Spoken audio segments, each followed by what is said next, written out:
Puji nama Tuhan, haleluya, shalom. Saya percaya kitalah orang yang diberkati. Amin. Mari Bapak Ibu kita membuka Mazmur 91. Biarlah firman Tuhan ini bisa terjadi di dalam hidup kita. Dalam lindungan Allah, orang yang duduk dalam lindungan yang maha tinggi dan bermalam dalam naungan yang maha kuasa akan berkata kepada Tuhan, tempat perlindunganku dan kubu pertahananku, Allahku yang kupercayai. Sungguh dialah yang akan melepaskan engkau dari jerat penangkap burung, dari penyakit sampar yang busuk.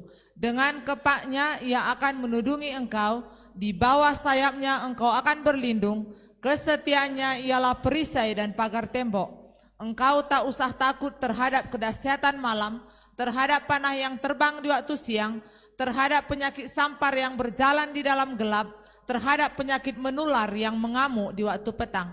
Walau 1.000 orang rebah di sisimu dan 10.000 di sebelah kananmu, tetapi itu tidak akan menimpamu. Engkau hanya menontonnya dengan matamu sendiri dan melihat pembalasan terhadap orang-orang fasik. Sebab Tuhan ialah tempat perlindunganmu, yang maha tinggi telah kau buat tempat perteduhanmu. Malapetaka tidak akan menimpa kamu dan tulah tidak akan mendekat kepada kemahmu. Sebab malaikat-malaikatnya akan diperintahkannya kepadamu untuk menjaga engkau di segala jalanmu. Mereka akan menatang engkau di atas tangannya supaya kakimu jangan terantuk kepada batu.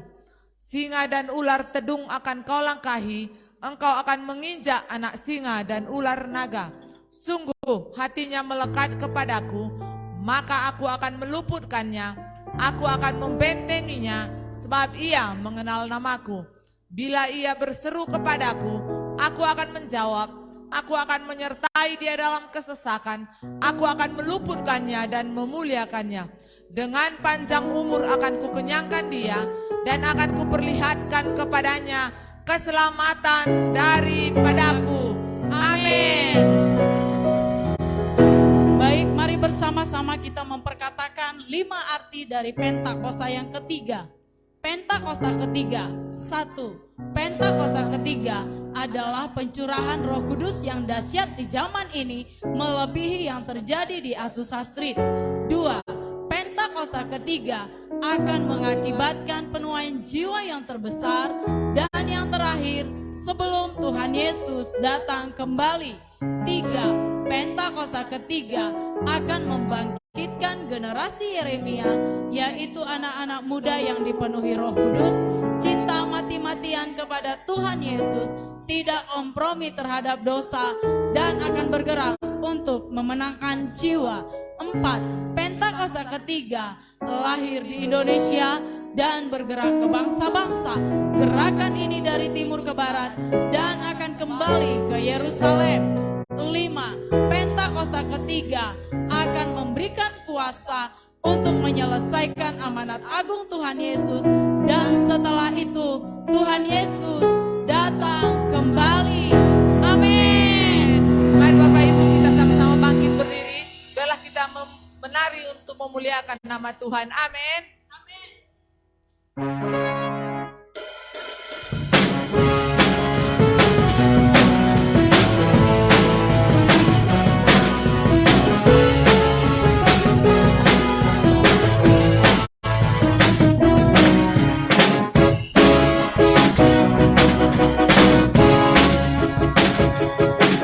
Bila roh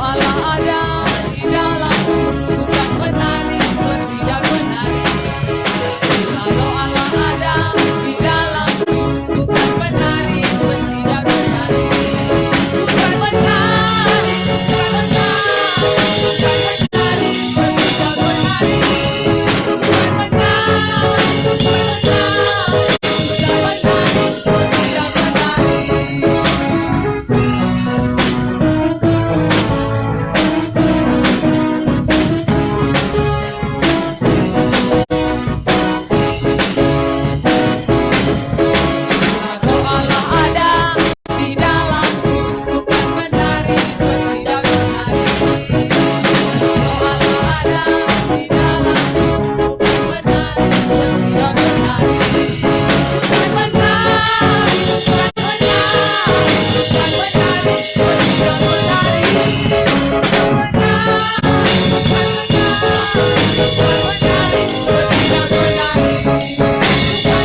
Pondok Daud adalah prajurit-prajurit Tuhan yang gagah perkasa, yang mempunyai gaya hidup, doa, pujian, dan penyembahan bersama-sama dalam unity siang dan malam, dan yang melakukan kehendak Bapa pada zaman ini. Yes!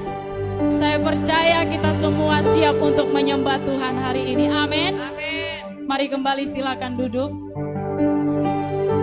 Kita siapkan hati kita. Kita mau bawa penyembahan kita yang terbaik di hadapan Tuhan. Kami bersyukur kepadamu Bapa, karena kejadian kami dahsyat dan ajaib ya Tuhan. Dan kami ada di minggu yang terakhir di bulan September. Itu semua karena anugerah Tuhan. Terima kasih Bapa. Kami bersyukur kepadamu ya Tuhan.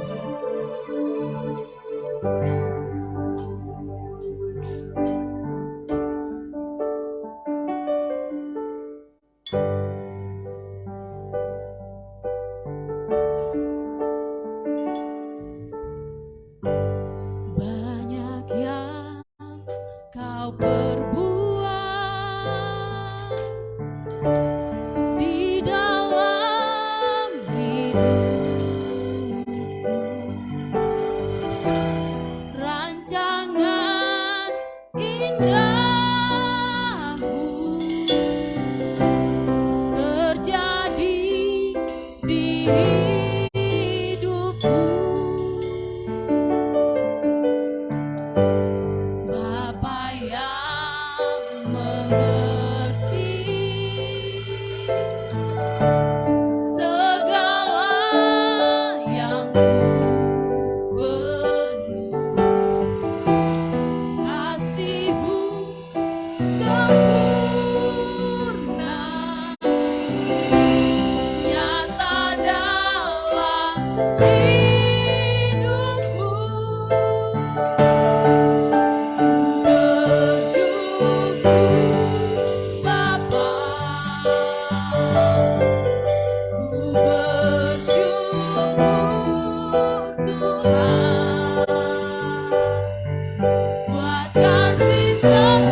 bersyukur ya Allah.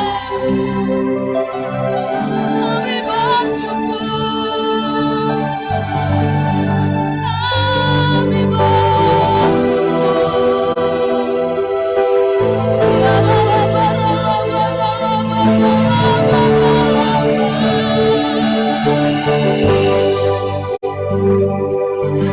Kami bersyukur untuk perjalanan kami. Kami bersyukur untuk setiap hal yang kami lewati.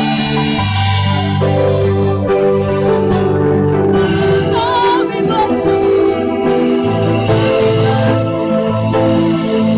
Kami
dengan apa kami balas segala kebaikan. Selain kami mengucap syukur, kami bersyukur ya Allah.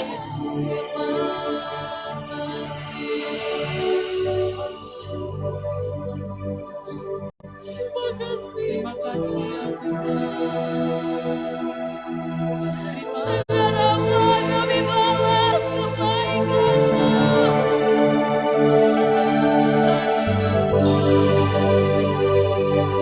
Kami bersyukur. Kami bersyukur. Tuhan baik buat kami.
Kami akan menikmati setiap keajaiban yang daripada Tuhan.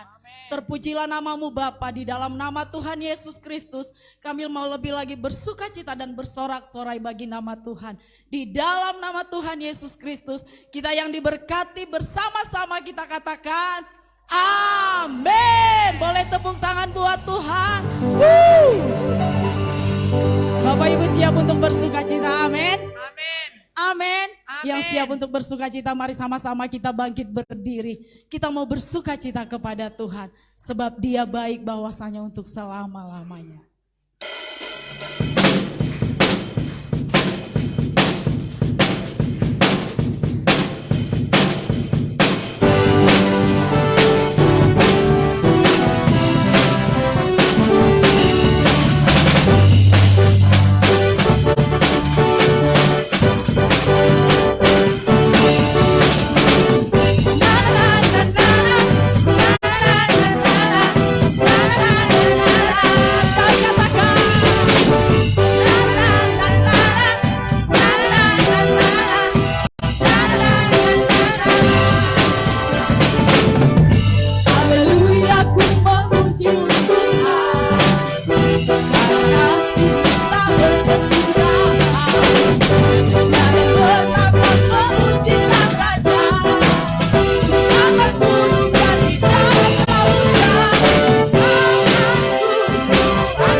Coba pandang kiri kanannya, katakan, aku bersuka cita hari ini. Baik Bapak Ibu yang diberkati Tuhan, mari kembali silakan duduk. Kita mau siapkan hati kita. Kita mau mendengarkan kebenaran firman Tuhan. Dan biar firman Tuhan hari ini itu boleh menguatkan setiap kita. Kita boleh mengalami kebenaran demi kebenarannya. Terima kasih Tuhan.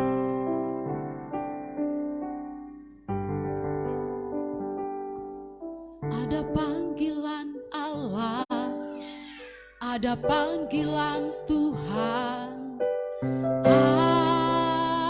atas bangsaku.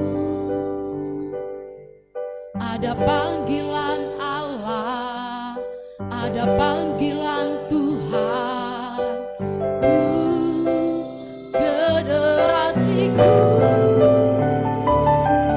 Sebelum Yesus datang,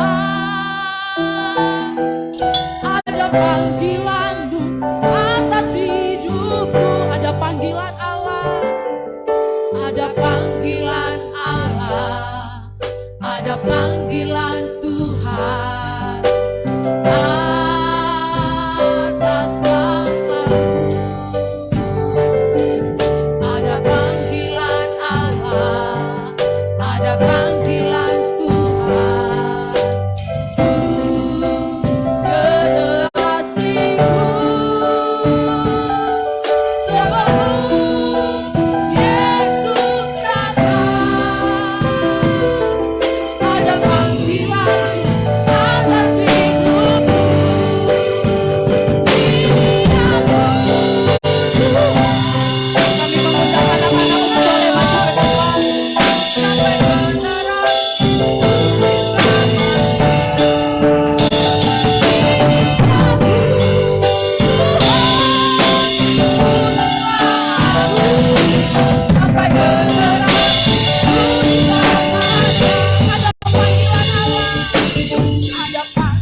sampai generasi puji selamanya.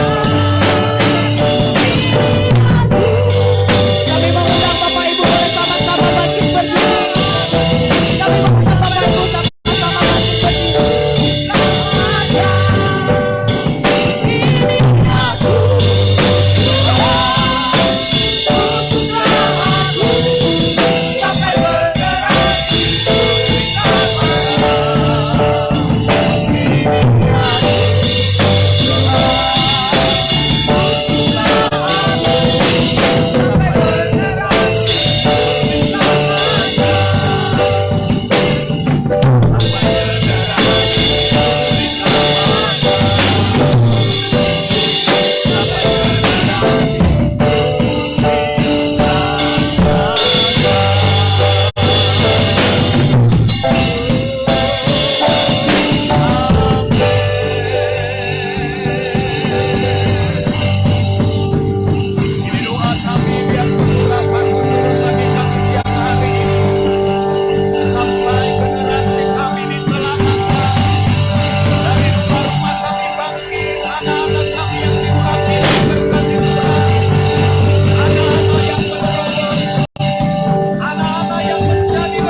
sampai rumah-rumah kami dipenuhi dengan anugerah Tuhan.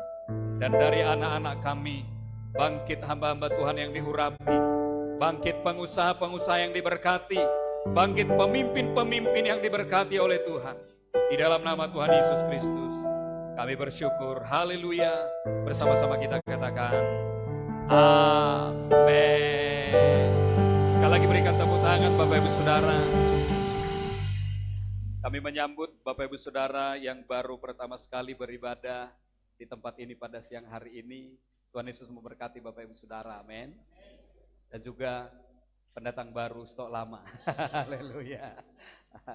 Nah baik Bapak Ibu Saudara, izinkan saya siang hari untuk kemudian membagikan beberapa hal kepada Bapak Ibu Saudara. Judul daripada khotbah yang saya akan bagikan kepada Bapak Ibu Saudara siang hari ini adalah 3 dosa yang harus kita hindari. Sama-sama katakan 3 dosa yang harus kita hindari. Nah, apa dosa yang Tuhan ajarkan, yang Alkitab ajarkan bagi kita untuk dihindari? Nah, kita akan belajar dari kitab Yudas ayat yang ke-11 Bapak Ibu Saudara. Nah, karena Yudas ini cuma 1 pasal dan kemudian kita akan melihat ini bukan tulisan daripada Yudas Iskariot ya, tetapi merupakan tulisan daripada Rasul Yudas yang bukan Iskariot, itu dia. Nah, kenapa dia kemudian menuliskan ini? Ini Yunus ini, bukan Yudas ini. Jangan diganti Yudas menjadi Yunus. Kita akan lihat. Kita akan baca dulu, kita mulai dari ayat ini, Yudas ayat yang ke-11, 2, 3, ya.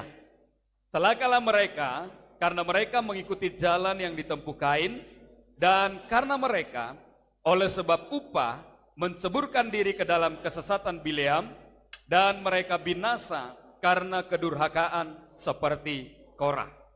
Bapak Ibu Saudara yang dikasihi Tuhan, Rasul Yudas kemudian menyampaikan surat kepada orang-orang Israel yang ada di perantauan, dan kemudian dia mengutip ada 3 tokoh yang kemudian menjadi contoh yang tidak perlu ditiru. Ya, karena kenapa?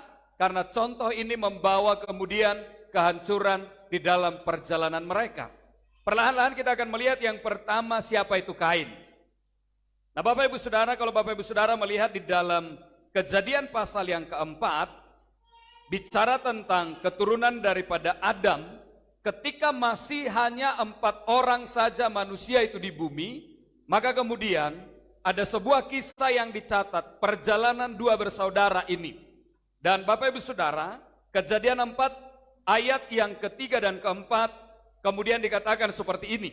Setelah beberapa waktu lamanya, maka Kain mempersembahkan sebagian dari hasil tanah itu kepada Tuhan sebagai korban persembahan.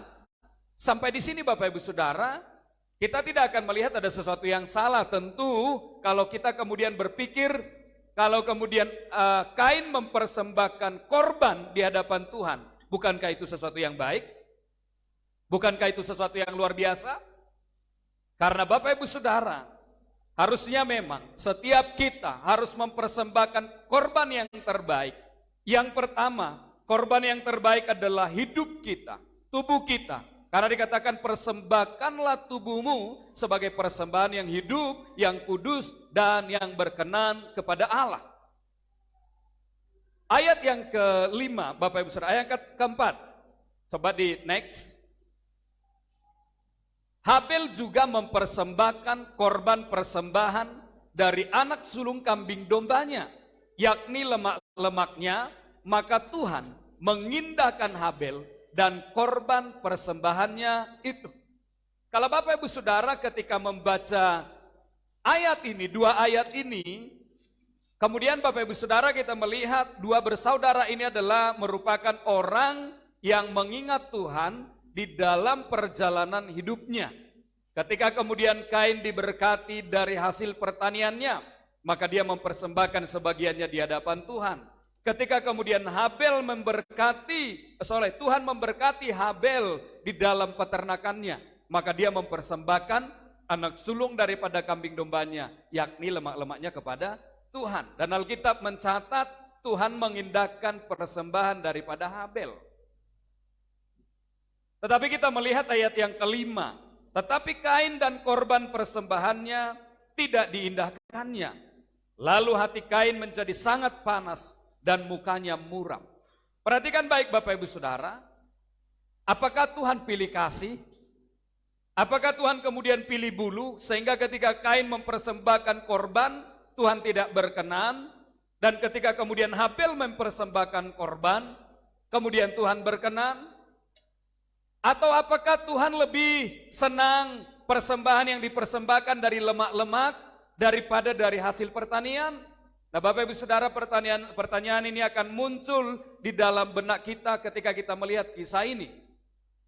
Tapi kalau kita baca Bapak Ibu Saudara di dalam kitab 1 Samuel, ketika Tuhan berbicara kepada Saul melalui Nabi Samuel, maka kemudian Tuhan berkata, apakah Tuhan berkenan kepada lemak-lemak domba jantan lebih daripada mendengarkan firman Tuhan? Artinya Bapak Ibu Saudara, kalau pertanyaannya apakah Tuhan lebih berkenan kepada lemak-lemak domba atau kemudian lemak-lemak kambing? Pertanyaannya tidak. Karena ternyata ada ayat yang lain yang kemudian menjelaskan Tuhan tidak lebih berkenan kepada lemak domba-domba daripada mendengarkan firman Tuhan. Nah perhatikan baik Bapak Ibu Saudara, apa yang menjadi kesalahan daripada Kain sehingga kemudian persembahannya tidak diindahkan oleh Tuhan? Nah kita akan lihat Bapak Ibu Saudara, di ayat yang ke-7. Atau kita mulai dari ayat yang ke-6. Firman Tuhan kepada Kain, mengapa hatimu panas dan mukamu muram? Coba lihat kanan kirinya dulu, ada hatinya yang panas dan mukanya muram?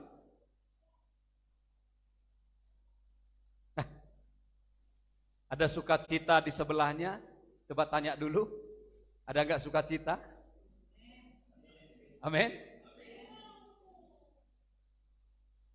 Tuhan pernah ngomong kepada Kain, kenapa hatimu panas dan mukamu muram?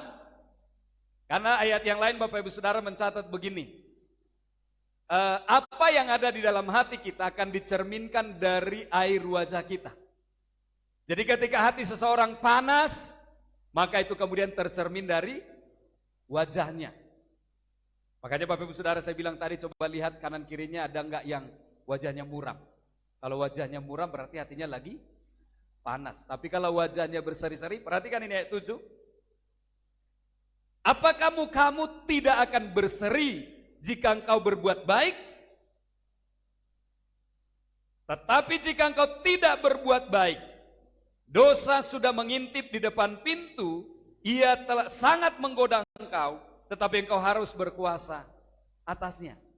Dari sini bisa kita melihat bahwa Kain mempersembahkan sebagian daripada hasil tanah itu dengan cara yang tidak baik. Tuhan tidak melihat terhadap komoditinya, Tuhan tidak melihat kepada nilai persembahannya, tapi Tuhan melihat kepada hati yang mempersembahkannya. Karena Tuhan sendiri yang berkata kepada Kain, kalau engkau tidak melakukan yang baik, maka dosa sudah mengintip di depan pintu. Itulah yang membuat hati daripada Kain panas, kemudian mukanya muram. Karena kenapa? Ternyata dia mempersembahkan korban dengan tidak menghormati Tuhan. Sementara adiknya Habel, dia mempersembahkan korban dengan cara menghormati Tuhan. Sekali lagi saya katakan, bukan Tuhan kemudian lebih memilih-milih, oh ini lemak-lemak. Tuhan tidak kekurangan lemak-lemak. Justru Alkitab berkata, jejak kaki Tuhan meninggalkan lemak-lemak. Maka berbahagialah Bapak Ibu Saudara yang memiliki tubuh yang berlemak, berarti berkat Tuhan tinggal di dalam hidup Bapak Ibu Saudara. Amin. Tuhan tidak kekurangan lemak-lemak untuk dia makan. Tuhan bukanlah manusia yang rakus dengan lemak-lemak. Tapi Tuhan melihat hati daripada dua bersaudara ini. Dia melihat hati Kain yang mempersembahkan persembahan itu dengan tidak benar. Sehingga Tuhan tidak mengindahkannya. Tapi ketika dia melihat hati daripada Habel mempersembahkan dengan benar, dengan baik, maka Tuhan berkenan kepada persembahan daripada Habel. Nah, Bapak Ibu Saudara, artinya apa yang perlu kita renungkan pada siang hari ini? Bapak Ibu Saudara, kira-kira menurut Bapak Ibu Saudara, berapakah nilai nominal persembahan yang terbaik? Berapa kira-kira? Gak ada yang mau jawab? Kalau aku bilang nanti 100.000, padahal nanti aku persembahkan enggak, berdosa. Kalau aku bilang nanti 50.000, enggak aku persembahkan, berdosa. Kalau aku bilang 2.000, malu sama tetangga. Dengar baik Bapak Ibu Saudara. Sesungguhnya Tuhan tidak kemudian melihat dari jumlah. Amin. Tidak dia lihat berkata begini bahwa persembahan yang terbaik adalah nilai nominal yang terbesar. Oh tidak Bapak Ibu Saudara. Karena satu hari ketika Tuhan Yesus mengajar di Bait Allah, dia memanggil murid-muridnya, Petrus termasuk Andreas, tapi bukan yang nenggolan. Karena itu yang ada di Israel gitu ya kan.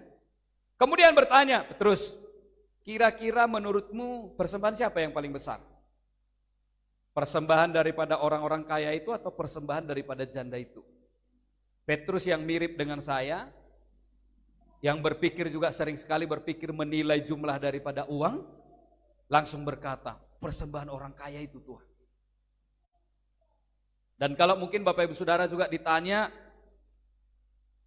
persembahan siapa yang paling besar dan yang paling bagus? Mungkin berarti, oh persembahan orang kaya. Tetapi Tuhan menjawab, Petrus dan murid-murid yang lain berkata, salah. Persembahan yang terbaik dan yang terbesar adalah persembahan janda itu. Karena janda itu telah memberikan 2 peser, 2 logam. Dan dengan takut-takut dia menaruh ke kantong persembahan itu. Karena hampir mirip orang Israel zaman dulu, tempat persembahannya ada di depan, ditaruh di Bait Allah. Jadi ketika 2 peser kemudian dia masukkan ke dalam lubang persembahan itu akan langsung bersuara. Suaranya menandakan nilainya. Kling, ting, ting, ting, ting. 2 peser. Tapi orang kaya itu kemudian telah membawa kantong-kantong yang besar dan menaruh karena tidak bisa masuk lubang persembahannya. Kalau Bapak Ibu Saudara nggak percaya, nanti cobalah masukkan 10 juta uang ke amplop dan Bapak Ibu Saudara akan kesulitan untuk memasukkannya. Sekiranya ada. Orang kaya itu telah menaruh kantong yang besar. Dan Petrus yang mirip seperti kita juga menganggap bahwa persembahan itulah yang terbaik dan yang terbesar. Tapi Tuhan bilang enggak. Karena Bapak Ibu Saudara, persembahan yang terbaik adalah persembahan yang dibawa dengan cinta kepada Tuhan. Persembahan yang terbaik bukanlah nilai nominal. Tapi persembahan yang terbaik, yang paling baik adalah hidup kita yang kita persembahkan kepada Tuhan. Sehingga Bapak Ibu Saudara jangan sampai ada jemaat yang berkata kalau ditanya kenapa tidak ke gereja, gak ada persembahan. Artinya kalau sudah tidak ada persembahan itu artinya sudah mati. Karena Bapak Ibu Saudara persembahan yang terbaik adalah tubuh kita ini. Memang Bapak Ibu Saudara, kan banyak sekarang pengajar berkata Tuhan tidak butuh duit. Benar, Tuhan tidak butuh duit Bapak Ibu Saudara. Tapi kenapa dari sejak penciptaan manusia Tuhan bicara tentang persembahan ini? Karena Bapak Ibu Saudara, persembahan yang kita bawa di hadapan Tuhan secara materi adalah salah satu wujud daripada cinta kita kepada Tuhan. Artinya Bapak Ibu Saudara bukan supaya kita untuk diberkati, tapi kita membawa persembahan secara materi karena kita sudah diberkati. Karena Bapak Ibu Saudara kalau tidak diberkati, apa yang Bapak Ibu Saudara mau bisa berikan selain daripada tubuh ini? Nah, saya mau beritahu kepada Bapak Ibu Saudara, persembahan yang terbaik adalah tubuh kita. Tapi sangat kemudian Bapak Ibu Saudara ironis ketika kita berkata, aku mengasihi Tuhan, segenap hidupku ku persembahkan kepadamu Tuhan. Tapi jangan dompetku Tuhan. Itu kan ironis sekali itu. Kita berkata seolah-olah menggombal Tuhan, kaulah segalanya Tuhan. Seperti orang lagi yang lagi kasmaran berkata, kaulah bulanku, kaulah bintangku. Namun setelah lama kemudian bilang, gara-gara kau banyak utangku. Dengar baik Bapak Ibu Saudara. Sekali lagi saya mau katakan begini, kalau engkau memiliki persembahan secara materi yang kau persembahkan kepada Tuhan, itu baik, tetapi harus dipersembahkan dengan hati yang mencintai Tuhan. Adalah lebih bagus kita tidak memberikan sesuatu, yang penting kita memberikan tubuh kita sebagai persembahan yang kudus. Itu maka dibilang, kita harus menghindari dosa daripada Kain. Mempersembahkan dengan tidak benar. Bapak Ibu Saudara, ada nggak orang mempersembahkan dengan tidak benar? Ada. Memang Bapak Ibu Saudara, saya tidak tahu persembahan, karena saya tidak pernah mengikuti bendahara atau gembala untuk kemudian menghitung bagian keuangan untuk menghitung persembahan. Tapi saya tidak tahu Bapak Ibu Saudara bagaimana kemudian kita menaruh persembahan kita di hadapan Tuhan. Tapi ada satu cerita daripada inang-inang di Samosir. Ketika kemudian dia datang, dia mau berkunjung ke rumah anaknya, kemudian dia naik bus maklum dari kampung-kampung, karena kami kalau di Samosir itu namanya Parpehatolu. Bapak Ibu Saudara, ada yang tahu apa itu PH3? Kepanjangannya itu adalah Parhutahutahian.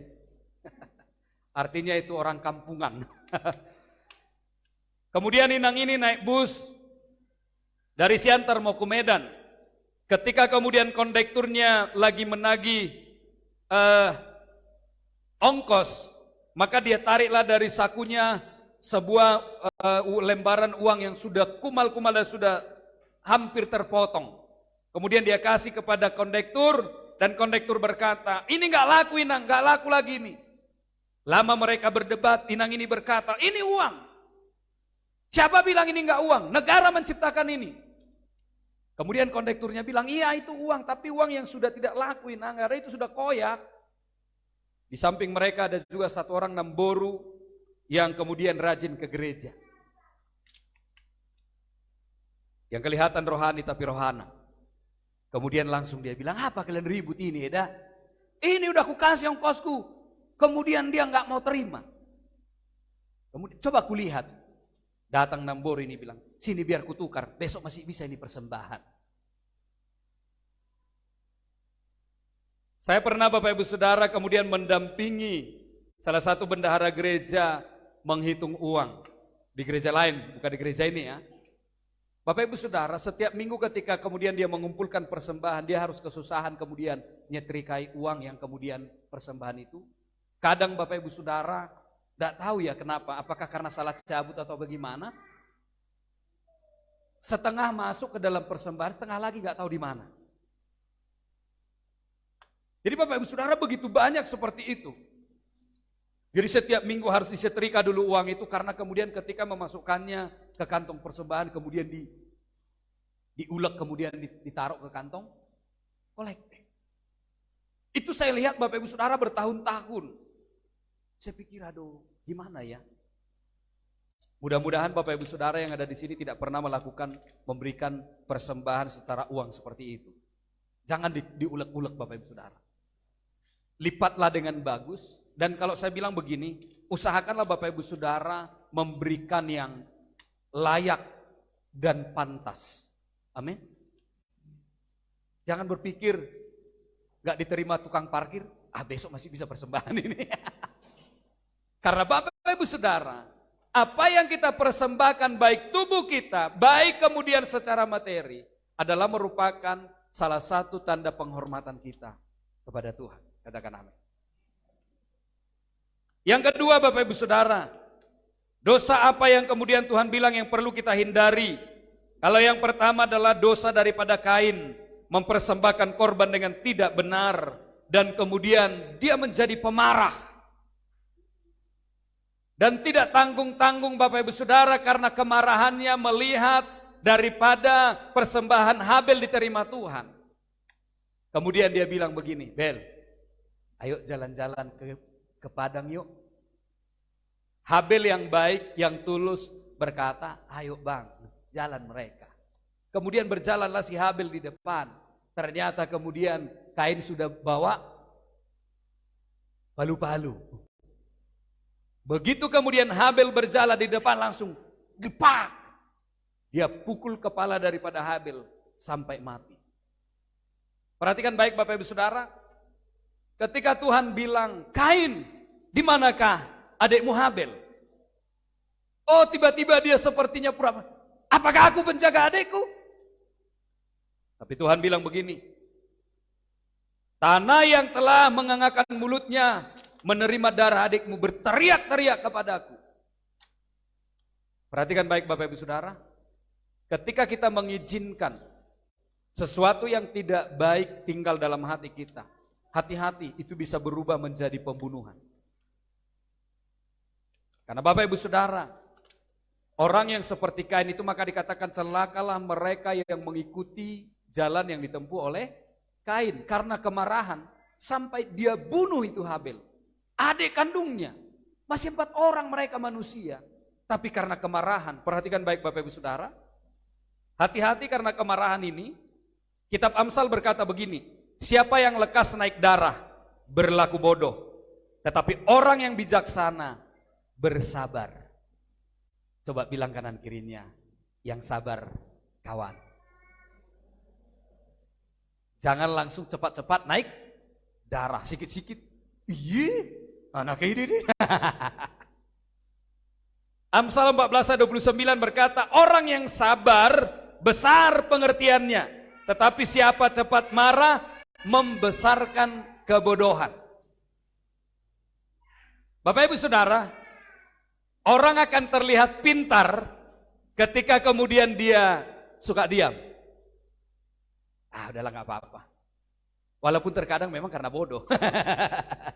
Tapi Bapak Ibu Saudara, lebih bodoh lagi orang yang kemudian cepat langsung marah. Dosa yang kedua, dosa Bileam.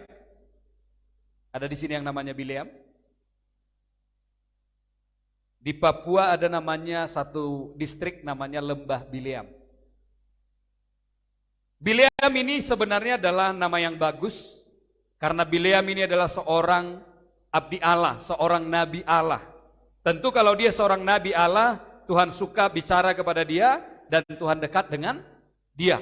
Karena apa? Dia seorang pelayan Tuhan yang mengabdi kepada Allah dalam perjalanan hidupnya. Tuhan sering bicara kepada Bileam. Tuhan sering menyampaikan firman Tuhan kepada Bileam.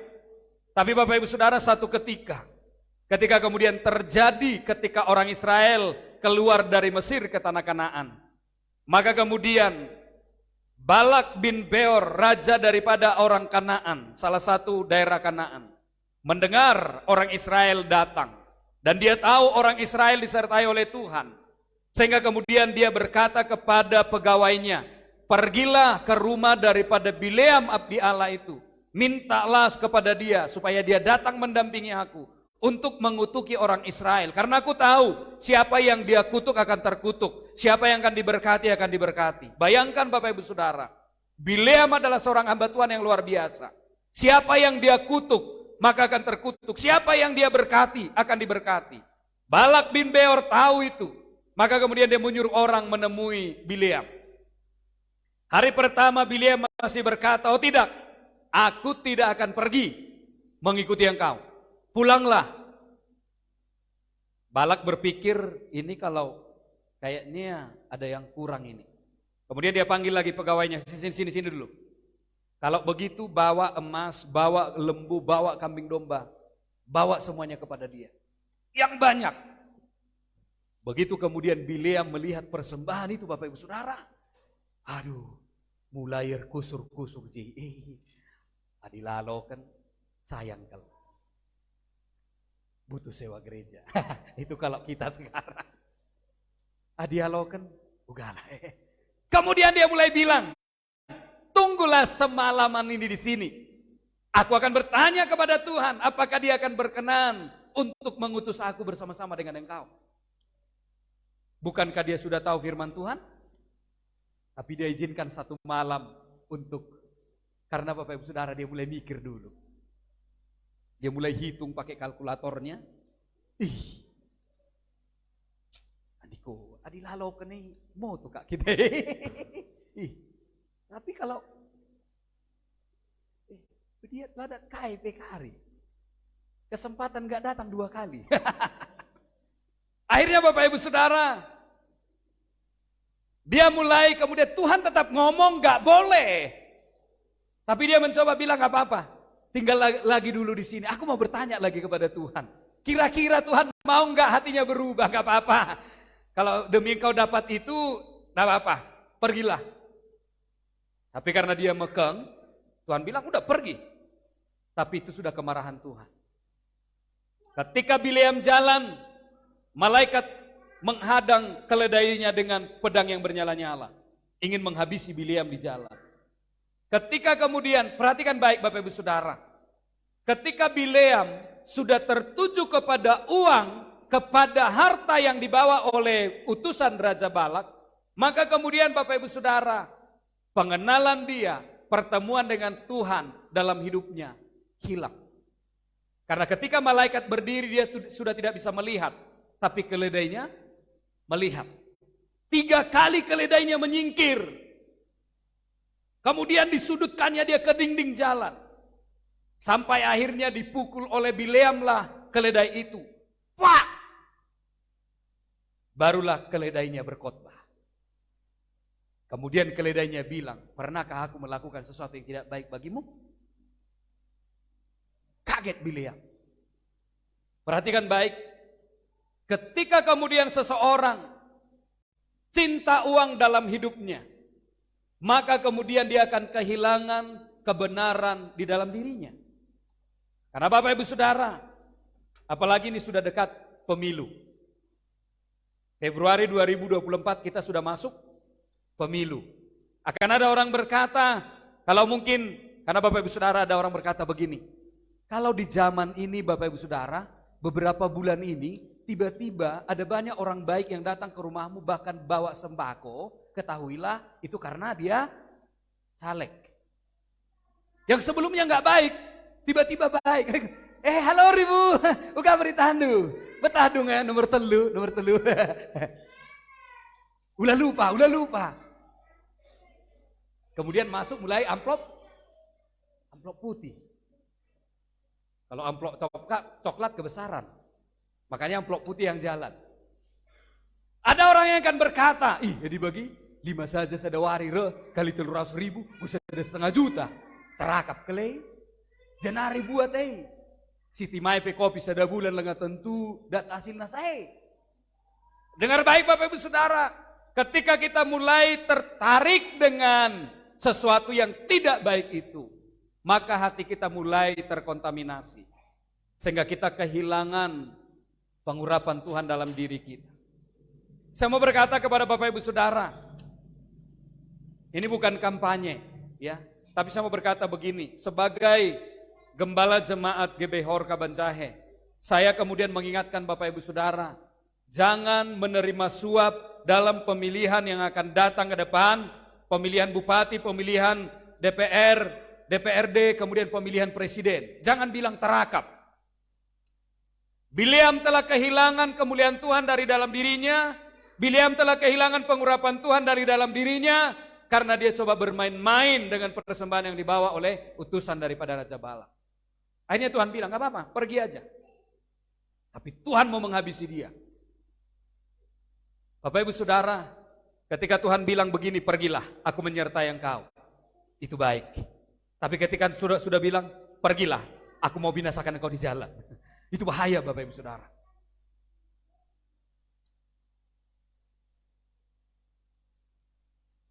Karena Bapak Ibu Saudara dikatakan lebih baik penghasilan yang jujur, penghasilan yang baik, yang sedikit yang baik, daripada kemudian penghasilan yang besar disertai dengan tipu daya. Sekali lagi jangan sampai ada jemaat GBHOR Kabanjahe dalam momen pemilihan nanti kemudian terima uang dari calon. Jangan bilang begini Bapak Ibu, terakap itu Pak. Saya tahu terakap, tapi Bapak Ibu Saudara engkau akan menghadapi konsekuensi. Saya sudah memberitahukannya. Amin. Saya sudah memberitahukannya. Beberapa kali Bapak Ibu Saudara ada utusan daripada calon-calon yang datang ke tempat ini. Saya mengingat kurang lebih 3,5 tahun yang lalu. Ketika kemudian panas-panasnya kampanye. Ketika salah satu tim sukses daripada salah satu calon itu kemudian menjumpai saya di tempat ini dengan ada 3 temannya. Dan kemudian satu berkata, oh sama kita di GBI, saya juga pelayan, saya pelayan di JIS, saya juga di bawah Pak Niko Pak. Oh ya? Kemudian saya bilang, kalau begitu Pak, kalau Bapak pengerja di penggembalaan Pak Niko, kira-kira tema kita tahun ini apa Pak? Apa ya Pak ya? Aku memang, ya gini lah Pak, karena memang untuk kemudian pencalonan ini Pak, jadi saya sudah lama gak ibadah, jadi saya sekali sebulan saya pulang ke Jakarta baru saya ibadah. Saya bilang pengerja sekali sebulan ibadah. Halo? Dan sampai dia tidak tahu tema daripada gereja kita, tapi bilang saya pengerja. Apa kata dunia? Kemudian Bapak Ibu Saudara, mereka datang di sini dan kemudian berkata begini. Kami datang ke sini Pak diutus karena kemudian kami rindu Bapak bicara 30 menit saja dengan seluruh TS kita yang ada di Kabupaten Karo. Kemudian dia tanya, masih satu gedung dulu ini, masih satu ruangan. Dia tanya, berapa sewa gedung Bapak ini satu tahun? Saya bilang 10 juta. Oh mahal ya? Oh enggak mahal saya bilang. Kemudian dia bilang, alat musik apa yang Bapak pengen kita belikan? Oh saya bilang, keyboard kita sudah punya, bass kita sudah punya, drum kita sudah punya, gitar listrik kita sudah punya, speaker kita sudah punya. Saya pikir nggak ada lagi alat musik yang perlu dibeli. Bapak Ibu Saudara kalau disuruh bicara 30 menit saja, dibayar 20 juta, enak nggak? Hah? Jangan amin, enak apa enggak gitu. Amat enak itu ya. Kalau itu benar. Kalau enggak benar, bukan enak yang datang. Oh memang menerima 20 juta, sepertinya sebentar. Wih, bisa bayar sewa gedung ini. Tapi Bapak Ibu Saudara, perhatikan baik. Itulah yang membuat Bileam kehilangan tuntunan Tuhan. Sampai keledai harus berbicara kepada dia. Bayangkan Bapak Ibu Saudara, jangan sampai barang-barang kita ngomong. Jangan sampai piring ngomong. Karena kemudian sudah nggak ada nasi. Kemudian piringnya bilang begini, pernah nggak aku melakukan sesuatu yang buruk sama? Sempat piring ngomong seperti itu, sempat gelas ngomong seperti itu, kata nenek berbahaya. Dengar baik Bapak Ibu Saudara. Itu yang kemudian firman Tuhan bilang kita harus menjauhi dosa daripada Bileam, yaitu dosa cinta akan uang. Kita akan lihat beberapa ayat dengan cepat. Pengkhotbah 5 ayat 10. Di dalam Alkitab elektronik, tapi kalau di Alkitab manual ini ayat 9 ya. Siapa mencintai uang, tidak akan puas dengan uang.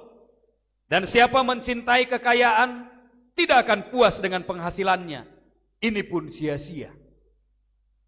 Karena Bapak Ibu Saudara, keinginan manusia, itu dikatakan firman Tuhan, sama seperti dunia orang mati, tidak pernah berhenti. Sudah bisa kerjakan ini, pengen lebih besar lagi, pengen lebih besar lagi, pengen lebih besar lagi. Akhirnya Bapak Ibu Saudara lupa keluarga, lupa anak-anak, bahkan lupa diri sendiri. Bapak Ibu Saudara, yang paling berbahaya adalah kalau sudah lupa siapa dia. Kemudian, emang siapa aku?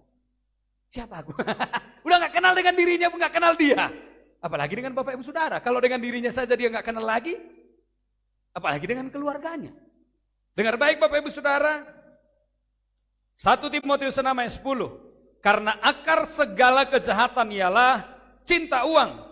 Sebab oleh memburu uanglah beberapa orang telah menyimpang dari iman dan menyiksa dirinya dengan berbagai-bagai duka.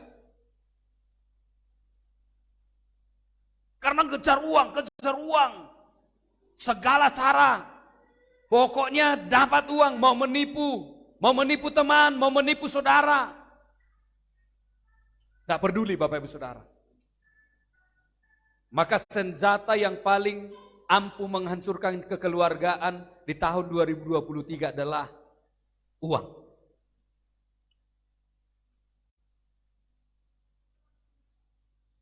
Rusak perkade-kadeen karena uang.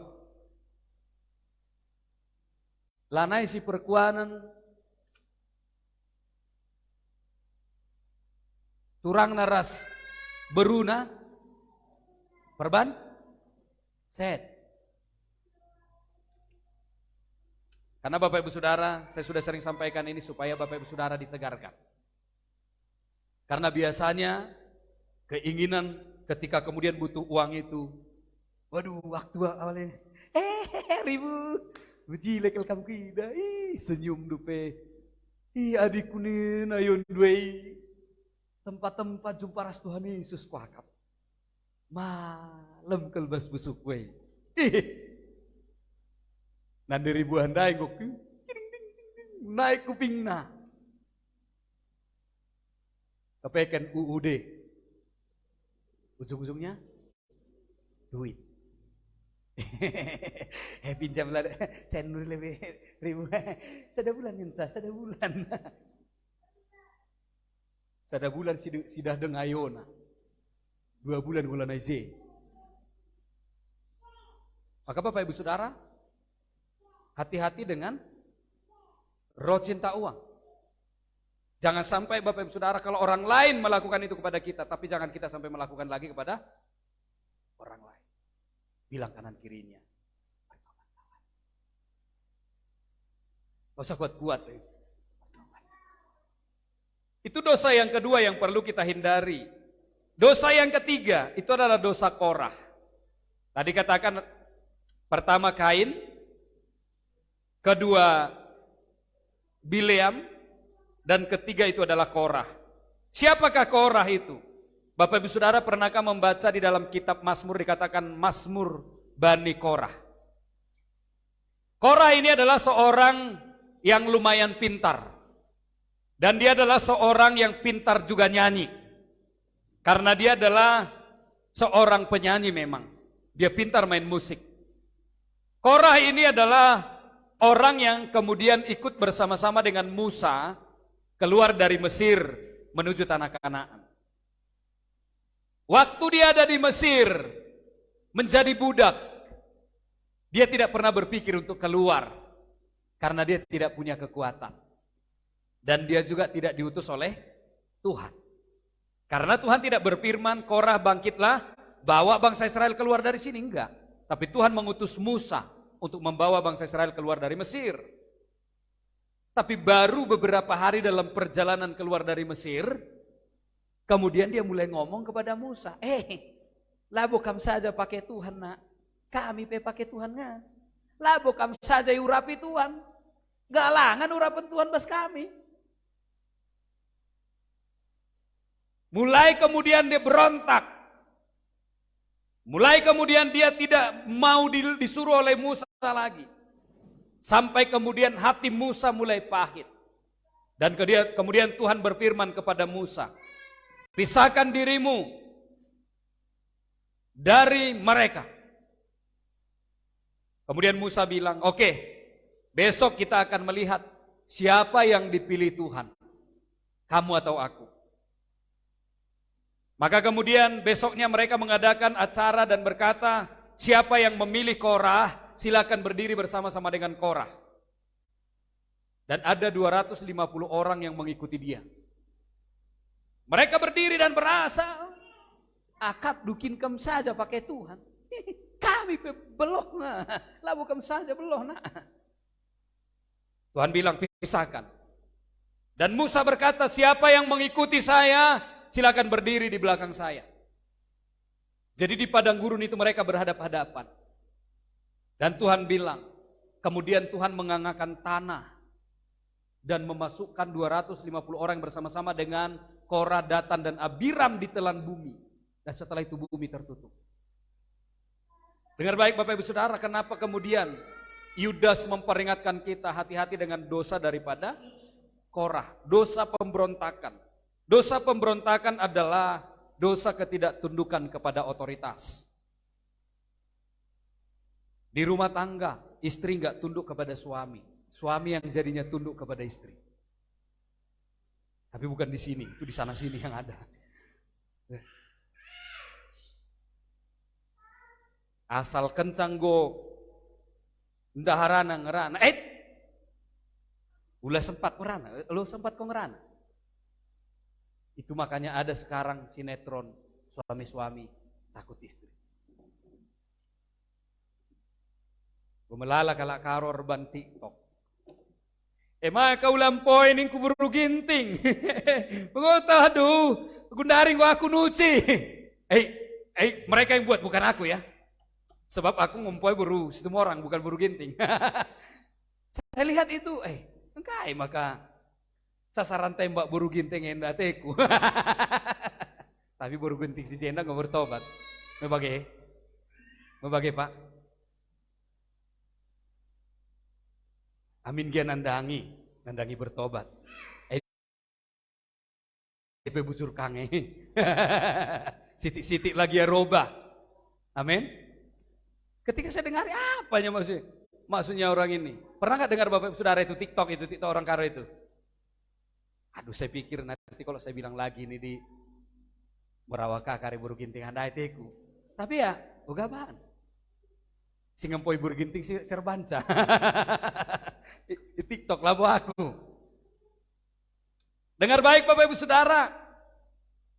Karena dikatakan suami adalah kepala, istri adalah tubuh. Maka seorang istri harus tunduk kepada suami. Tunduk bukan berarti tiap pagi hormat. Hai.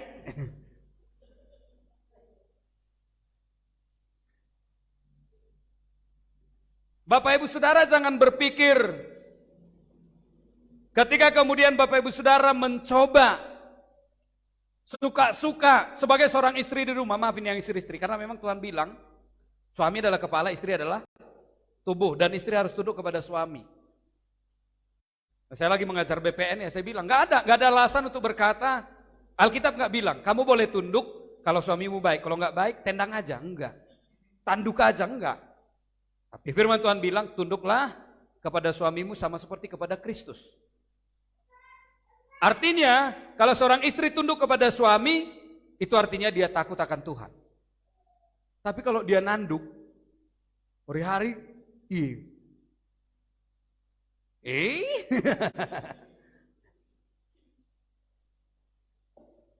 sini nggak ada, karena di sini semuanya kita sudah bertobat, amin. Tapi di luar ada yang lebih Bapak Ibu Saudara. Sampai suaminya takut untuk kemudian pulang ke rumah. Ada lagi yang begini. Di rapat keluarga, ketika kita tanya, uga Bapak sianu, timai lebih Pak, bagaimana iya, lengah kusungkunin daharangku. Adikku buat kari keputusan, gue jadi masalah kari rumah ya Pak. Maka ngerana lebih kami rumah ya. Pernahkah aku bagi-bagi? Adikku. Kepeken serban keputusan, daharana kepeken. Adik kencang go, berjalan jari sakti, gue bahaya. Tapi di sini nggak ada yang begitu, amin. Amin. Wah, nyaris nggak kedengaran ini, kadang-kadang Pak. Adik kurang setoran mon. Jangan sampai seperti kata dunia, ada uang abang disayang, nggak ada uang abang melayang. Itu seperti orang, ada lagi TikTok orang toba, gitu ya. Makanya Bapak Ibu Saudara kalau lihat TikTok saya, khotbah saya di situ, yang ada, bukan TikTok, bukan. Karena orang toba bilang begini, ada pulang suaminya, Mak Butet, buka dulu pintunya Mak Butet, di luar kau.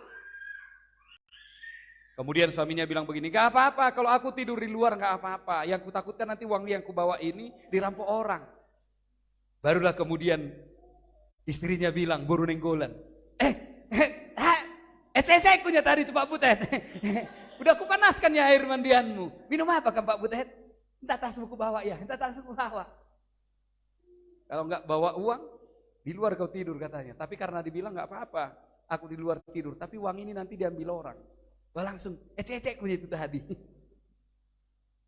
Jangan kemudian Bapak Ibu Saudara, ketundukan kita dipengaruhi oleh karena keinginan kita. Tapi biarlah kita memiliki ketundukan hati yang kita biasakan taat kepada firman Tuhan. Taat kepada aturan, katakan amin. Taat kepada tatanan yang ada. Istri tunduk kepada suami, tetapi sebaliknya juga dikatakan suami mengasihi istri. Jangan perang pakai ayat firman Tuhan pula nanti di rumah. Tadukin kata gembala, harus tunduk, harus tunduk. Kai peningku harus tunduk. Ngosuhen kita ngosuhen kita Lakari kena palu-palu. Firman Tuhan bilang, kalau istri tunduk, suami harus mengasihi istri. Dan firman Tuhan bilang, seperti Kristus yang menyerahkan hidupnya bagi jemaat. Seorang suami harus rela juga menyerahkan hidupnya untuk istrinya, untuk rumah tangganya. Amin yang suami-suami? Amin. Menjadi laki-laki yang bertanggung jawab adalah idaman daripada setiap perempuan. Walaupun memang survei membuktikan begini, yang tidak berubah itu kebanyakan laki-laki. Jangan bilang, karena bapak pendeta laki-laki mau puji-puji. Enggak, yang tidak berubah itu biasanya begini di laki-laki. Laki-laki umur 17 tahun, jatuh cinta dia pengen wanita cantik. Setelah dia 20 tahun, pengen dia menikahi, atau 25 tahun, pengen dia menikahi wanita cantik. Setelah dia umur 40 tahun, dia pengen wanita cantik. Setelah dia umur 60 tahun, dia masih tetap pengen wanita cantik. Udah 80 tahun, masih pengen dia wanita cantik. Berbeda dengan perempuan. Nah perempuan 17 tahun, dia pengen laki-laki tampan. Ketika dia lihat bintang sinetron, bintang Korea, gantengnya. Itu kalau masih 17 tahun, 20 tahun. Setelah 25 tahun, dia pengen laki-laki mapan. Kalau tadi tampan, sekarang mapan. Punya kepribadian. Mobil pribadi, rumah pribadi, tabungan pribadi. Ternyata setelah umur 50 tahun, dia tidak pengen laki-laki tampan, dia tidak pengen laki-laki mapan, dia hanya pengen laki-laki setia. Makanya dibilang, asal muli saja ya ku rumah, goma lebesuhku Pak. Sudah 50 tahun, pengen laki-laki yang setia. Karena biasanya dikatakan laki-laki itu makin mapan dia makin nakal. Gue kurang jile tiga kapna di beruna rumah. Itu penukur make up lah berena. Merhat kelia di beruna bagi artis. Tapi lah yang uang keluar. Tadukin perbapaan skincare mahal, merga kal. Adinggit kam daharandu bejile, tukur skincare nasi si bejile ka. Perempuan 60 tahun, 70 tahun. Dia tidak pengen laki-laki tampan, dia tidak pengen laki-laki mapan, dia tidak pengen laki-laki setia, justru dia sudah tidak pengen ada laki-laki di sampingnya. Karena perempuan makin tua dia makin mandiri dia. Gunain hari aku mandiri. Bagi-bagi ngelalap, tahan ngaku, belum ngaku. Tapi laki-laki makin tua makin cengeng. Maka bapak-bapak, supaya istrimu tidak memberontak seperti Korah, ya harus kita sadar perbapane. Amin Pak. Harus kita sadar, sebab semakin tua perempuan dia makin mandiri. Tapi laki-laki makin tua makin tidak mandiri. Dulu saya masih lajang Bapak Ibu Saudara, saya yang nyuci, saya yang setrika. Sekarang kalau saya nyetrika sudah 3 jalan setrikanya. Kam saja ya. Nah. Waktu masih kecil-kecilan anak saya baru lahir, saya yang nyuci. Sekarang nyuci kaos kakiku pun udah susah. Kadang masih berbelang-belang. Karena laki-laki makin tua makin tidak mandiri, makin cengeng, makin susah diatur. Karena Bapak Ibu Saudara, laki-laki makin tua otaknya makin mengecil. Tapi perempuan, otaknya juga lebih besar daripada laki-laki. Itu makanya memori perempuan itu lebih besar. Hati-hati bapak-bapak, dia ingat, mulai dari pacaran sampai sudah tua, dia simpan di memorinya. Kita yang kemarin pun udah lupa. Tadi pagi kita udah lupa. Ketika kita marah, garam sayur kurang. Siang kita, udah hai gulenta. Sementara perempuan, jangankan yang kemarin, jangankan yang tadi pagi. Puluhan tahun yang lalu waktu pacaran masih diingat. Karena disimpan dalam memorinya. Maka Bapak Ibu Saudara perhatikan baik. Karena pemberontakan itu dimulai dari rumah. Maka kita harus perbaiki. Supaya di rumah tidak ada pemberontakan. Ketika kemudian suami mengasihi istri, istri tunduk kepada suami, maka di dalam rumah kita akan terlahir anak-anak yang taat, anak-anak yang manis, anak-anak yang hormat. Jangan berharap anak-anakmu berhasil, anak-anakmu kemudian menjadi anak-anak yang takut akan Tuhan. Tiap hari kami dah narubati, bagiman obat, sada etik 3 kali sadawari, pagi-pagi rubati kah. Si ciger rubatika, karaben rubatika. Ceknya keluarga bahagia ninta, bas Facebook. Tapi bas rumah, karena melala jelma indah gundari bas Facebook mesra, rumah mesra. Bapak Ibu Saudara, kita harus hindari dosa pemberontakan. Amin. Dan itu dimulai dari rumah. Anak-anak, hormatlah terhadap orang tua. Karena bagi kita yang masih memiliki orang tua yang masih hidup, kalau sudah mati, maka Bapak Ibu Saudara mau kita bawa pun bunga yang termahal, yang terbaik, yang terharum ke dalam kuburannya, sudah tidak ada artinya. Tapi selama orang tua kita masih hidup, kita perlu hormati. Karena Alkitab bilang begini, hormatilah ayah dan ibumu supaya lanjut umurmu di tanah yang diberikan oleh Tuhan Allahmu kepadamu. Kalau Bapak Ibu Saudara ingin bahagia, ingin menikmati hidup yang bahagia, hormatilah orang tuamu. Atau hormatilah orang yang lebih tua daripadamu. Amin. Karena kenapa? Karena Bapak Ibu Saudara, Tuhan telah menjanjikan berkat itu akan kemudian turun dalam hidup kita ketika ketiga hal ini kita jauhkan. Yang pertama dosa daripada Kain, yang kedua dosa daripada Bileam, yang ketiga dosa daripada Korah. Dan Bapak Ibu Saudara, satu hal yang saya mau sampaikan begini. Mungkin Bapak Ibu Saudara berpikir, oh saya pernah seperti Kain. Oh saya pernah seperti Bileam. Oh saya pernah seperti Korah. Tapi kita bersyukur karena kasih karunia Tuhan Yesus.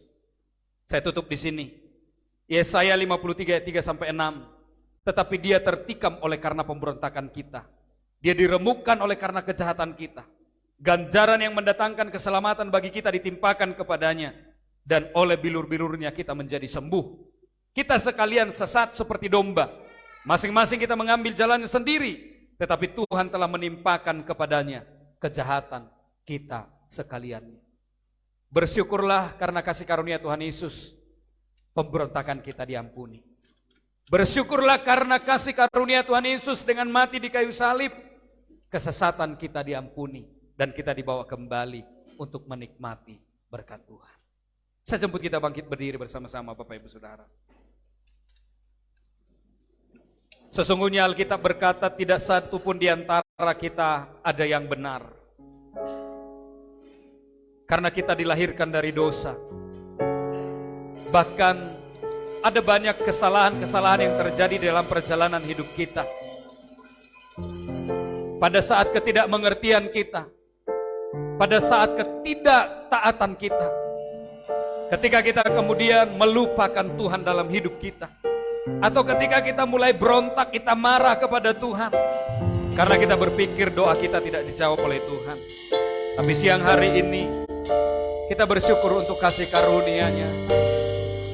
Dia tertikam oleh karena pelanggaran kita. Dia disalibkan karena dosa-dosa yang kita perbuat. Ganjaran yang harusnya kita terima ditimpakan kepada Dia. Dan oleh bilur-bilurnya kita mengalami kesembuhan. Oleh bilur-bilurnya kita mengalami pemulihan. Dan Dia yang sanggup memulihkan dari yang tidak baik menjadi baik. Dia yang sanggup menarik kita dari lembah-lembah kekelaman itu. Ketika perjalananmu sudah salah selama ini, ketika pikiranmu sudah menyimpang selama ini dari Tuhan, Dia hadir di tengah-tengah kita siang hari ini.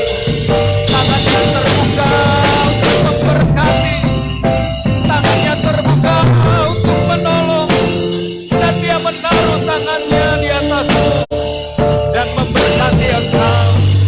Sebab Dia Tuhan yang sangat baik dan teramat baik. Dia Bapa yang sangat baik bagi kita, bagimu.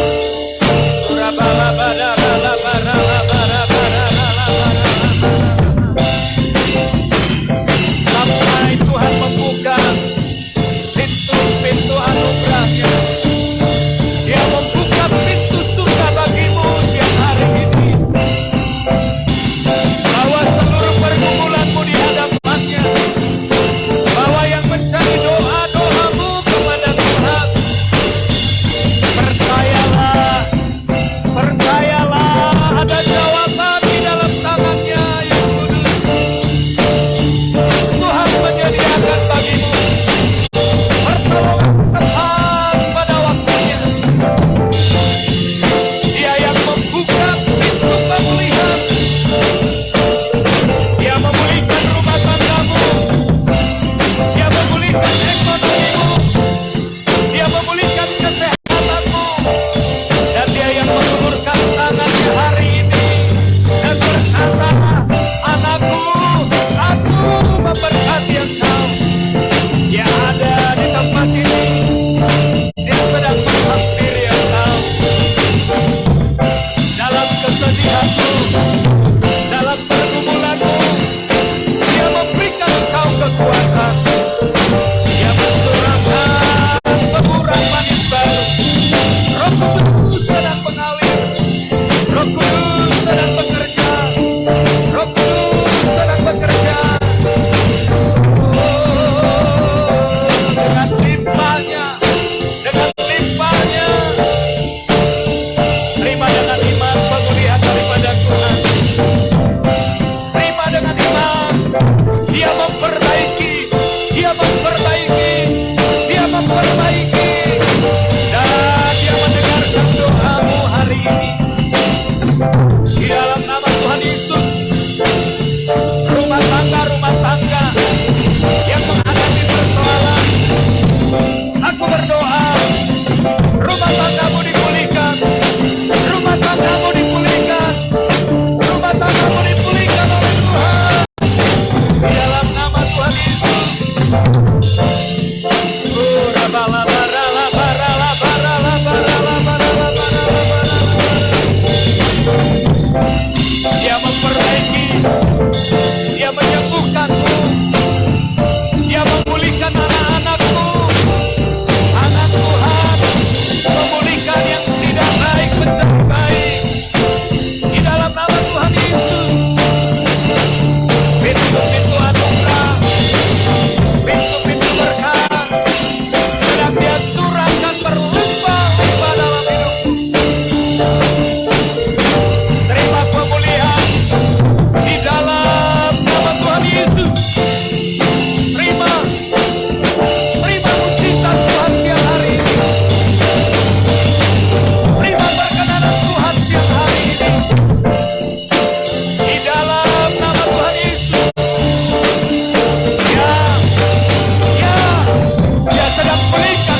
Tuhan terima kasih. Kami percaya firman-Mu. Engkau yang memulihkan kami dengan kuasa darah-Mu yang kudus. Sehingga setiap ikatan dosa daripada Kain, ikatan dosa daripada Bileam, ikatan dosa daripada Korah, itu diangkat dari dalam hidup kami. Karena Tuhan Yesus sudah mati bagi kami di kayu salib.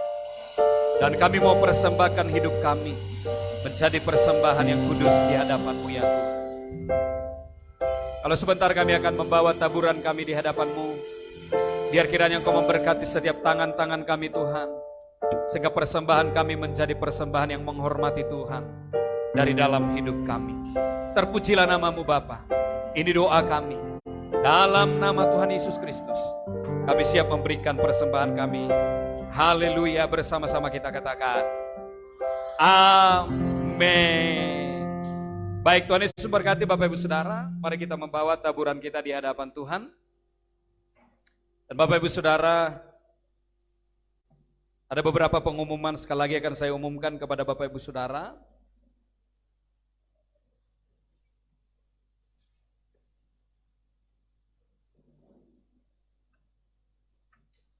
Pada tanggal 12-13 Oktober akan ada tanggal 12 pemberkatan nikah daripada anak Bapak Sembiring ya.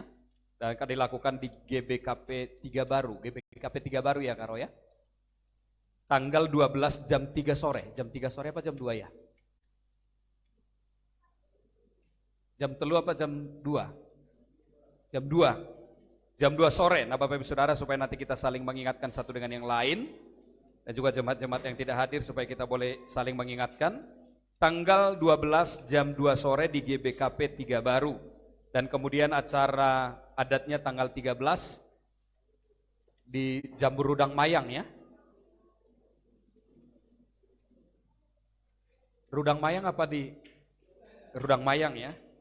Kemudian Bapak Ibu Saudara, yang kedua adalah pemberkatan nikah daripada Saudara Riki dan Yohana tanggal 18 Oktober pukul 8 pagi di tempat ini. Nah, Bapak Ibu Saudara, nanti kita saling mengingatkan. 1 minggu setelah acara pemberkatan nikah daripada anak Pak Sembiring, karena kita sudah di minggu yang keempat ini ya, tinggal 1 minggu lagi kemudian acara ini. Nah, nanti mungkin akan secara khusus Pak Sembiring dengan Karo setelah nanti akan mungkin mengundang kita juga secara ini ya, tapi setelah disampaikan ke gereja saya akan umumkan ini. Dan Bapak Ibu Saudara, mari kita terus berdoa untuk, karena nanti bulan Oktober kita juga akan perpanjangan sewa gedung.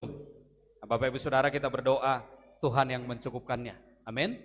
Nah, Bapak Ibu Saudara, kalau Bapak Ibu Saudara diberkati, silakan membawa persembahan untuk kemudian sewa gedung kita, ya. Dan Bapak Ibu Saudara, kita percaya Tuhan menyediakan tepat pada waktunya. Karena kita butuh 20 juta dan Tuhan sudah sediakan.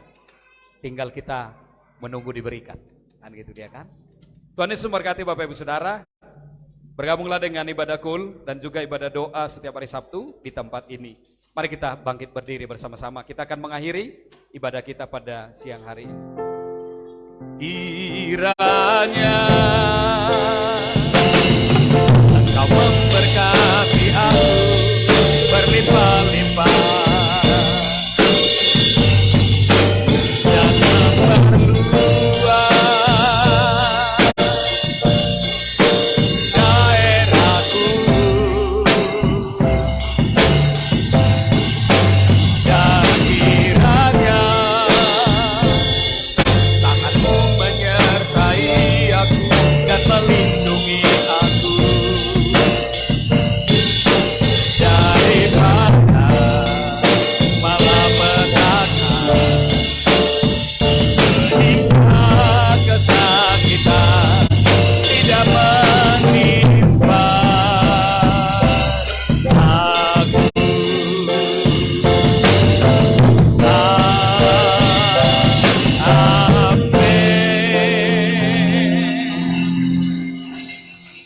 Angkat tangan kita kepada Tuhan. Tuhan memberkatimu di sepanjang minggu ini dengan berlimpah-limpah. Tuhan menganugerahkan kasih karunia-Nya dalam setiap pekerjaan usahamu, memberkati rumah tanggamu, memberkati anak-anakmu, memberkati kesehatanmu, dan segala sesuatu yang Tuhan percayakan di dalam hidupmu, oleh berkat damai sejahtera daripada Allah Bapa, Anak dan Roh Kudus, di dalam nama Tuhan Yesus Kristus, yang diberkati bersama-sama kita katakan, amin. Tuhan Yesus memberkati Bapak Ibu Saudara, sampai bertemu di ibadah-ibadah selanjutnya. Shalom.